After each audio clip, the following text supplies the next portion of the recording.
কোনো প্রকার দলা অংশ না থাকে। আলুগুলো ম্যাশ করা হয়ে গেলে এর মধ্যে কিছু মশলা দিয়ে দিচ্ছি।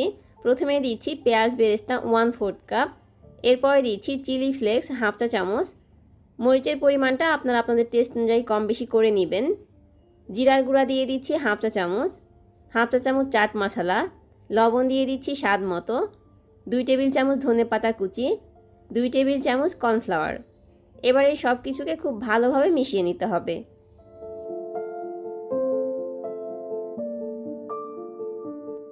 সব কিছু মেশানো হয়ে গেলে হাতটা ভালোভাবে ক্লিন করে হাতে সামান্য তেল মাখিয়ে নিয়েছি। এবার নাস্তাগুলো বানিয়ে নিব।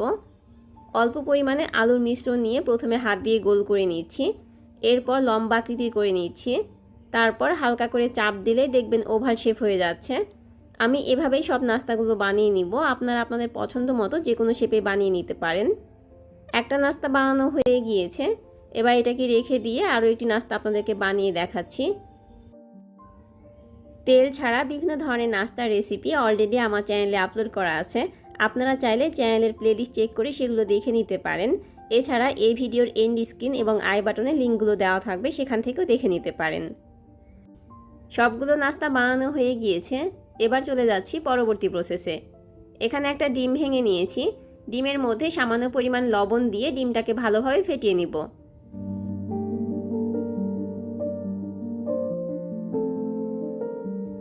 ডিমটা ফেটানো হয়ে গেলে এক পিস নাস্তা ডিমের মধ্যে দিয়ে দিচ্ছি।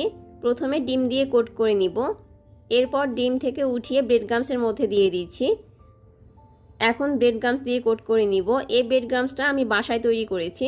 আমি কিভাবে তৈরি করেছি আপনারা জানতে চাইলে আমাকে কমেন্ট করতে পারেন, তাহলে আপনাদের সাথে রেসিপিটা শেয়ার করব।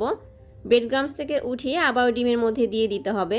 এটাকে আমি ডাবল কোট করব, সেজন্য আবার ডিমের মধ্যে চুবিয়ে নিচ্ছি। এরপর আবারও ব্রেড ক্রাম্বসের মধ্যে দিয়ে দিচ্ছি। এবার ব্রেড ক্রাম্বস দিয়ে আবারও কোট করে নিব। আপনাদের হাতের কাছে যদি ব্রেড ক্রাম্বস না থাকে তাহলে টোস্ট বিস্কুট গুঁড়া করে ওইটা দিয়েও কোট করে নিতে পারেন। সবগুলো নাস্তা একইভাবে কোট করে নিয়েছি। এবার এগুলোকে ফ্রিজে রেখে দিব 10 মিনিটের জন্য। এর মধ্যে নাস্তাগুলো ভালোভাবে সেট হয়ে যাবে। নাস্তাগুলোকে বেক করে নেওয়ার জন্য চুলায় একটি প্যান বসিয়ে হাই হিটে 10 থেকে 15 মিনিট প্রিহিট করে নিয়েছি। এবার এর মধ্যে নাস্তাগুলো বসিয়ে দিচ্ছি। আমি সরাসরি স্ট্যান্ডের ওপরে নাস্তাগুলো বসাচ্ছি, তবে আপনারা চাইলে স্ট্যান্ডের ওপর যে কোনো বেকিং ট্রে দিয়ে নাস্তাগুলো বসাতে পারেন। সবগুলো নাস্তা একসঙ্গে বসিয়ে দিয়েছি। এবার এটাকে ঢাকনা দিয়ে ঢেকে 15 মিনিট বেক করে নিব। চুলার তাপটা মিডিয়াম টু লো হিটে রাখতে হবে।